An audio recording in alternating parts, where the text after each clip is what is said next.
I'm Marie Gilot and I work for Night Foundation. My talk is Old French Crime and New Journalism. 10 things that haven't changed in journalism in 100 years and 7 that have. And it starts with my collection of old French crime tabloids from the 1890s to the 1930s. And what is really remarkable about them is how similar the journalism is to today's journalism. So here are 10 things that haven't changed. Crime. Our obsession with gruesome crime is nothing new. This is a story from 1910. It's a hotel in Siberia where the guests were literally served. Dramatic storytelling. We like to give our stories a dramatic treatment, even if the story is just that a woman's hair caught on fire at a hairdresser.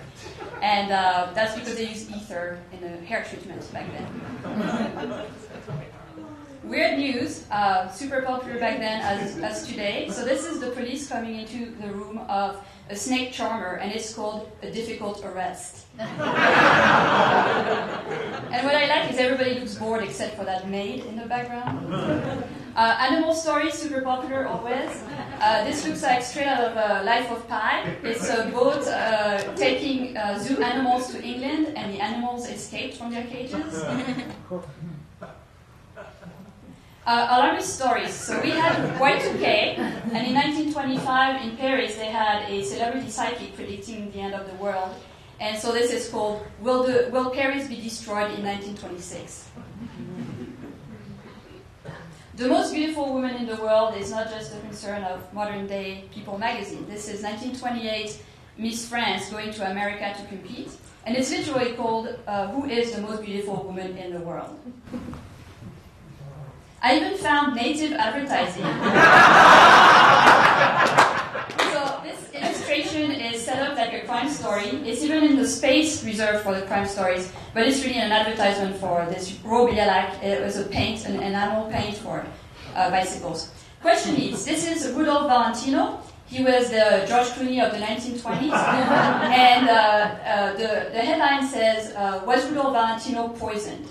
And the answer is no. He died on the subway crime. So people were throwing people onto the subway tracks even back then. This man threw his wife onto the subway tracks and jumped after her, but not because he had a change of heart, but to drag her to the electrified rail. And there was even a runway ride. So this woman married a baron and then ran out of the church. So as you can see, there's a lot of things that haven't changed, but there are things that have changed. So now we're going to talk about 7 things that have changed. Trains. There were so many train accidents.